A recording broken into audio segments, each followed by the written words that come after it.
Bonjour à tous. Quand on se bat pour la justice et la liberté, il n'est jamais agréable de recevoir une telle convocation. Ils ne pouvaient pas me convoquer d'un point de vue journalistique, ils ont choisi donc un autre motif. Alors, être convoqué au commissariat de police, eh bien, il fallait s'y attendre, c'est vrai. En tout cas, moi, je m'y étais préparé, j'en ai parlé beaucoup autour de moi. J'irai sereinement, je m'expliquerai, je me défendrai, j'irai sûrement au bout de mes idées, quel que soit le prix à payer, quel que soit le prix à payer.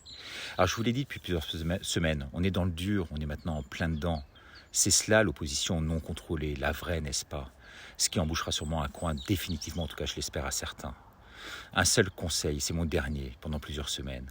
Ayez le plus grand doute sur tous ceux qui m'attaquent, qui nous attaquent dans ce combat. Vous saurez un jour qui ils sont, pour qui ils roulent. Mais aujourd'hui, le propos n'est pas là. Il est à l'union sacrée, à l'union de tous les citoyens, de toutes les forces souveraines d'opposition non contrôlée. Union également avec tous ces doubles vaccinés qui rechignent à prendre la 3e, la 4e, la 5e dose, à passer à l'abonnement, qui sont si nombreux à nous rejoindre aujourd'hui dans ce combat antisanitaire. En tout cas, moi, je n'ai ni haine, ni rancœur.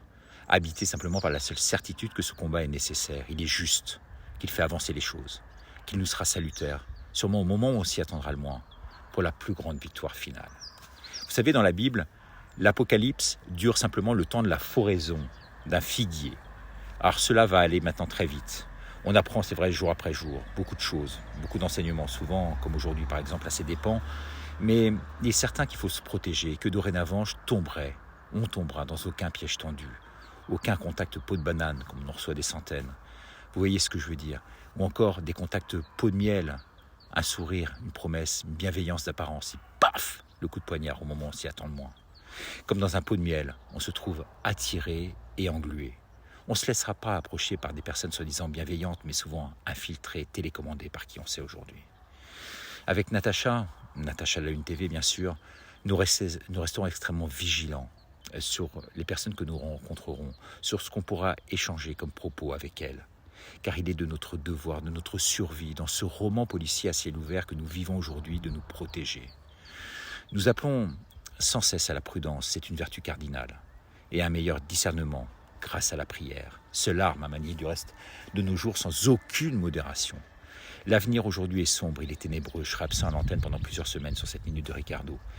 Je lirai en tout cas tous vos commentaires, vos encouragements, votre soutien. Abonnez-vous, soyez là pour que je puisse vous parler. Que Dieu vous garde, que Dieu vous protège, vous et vos familles. On est courageux.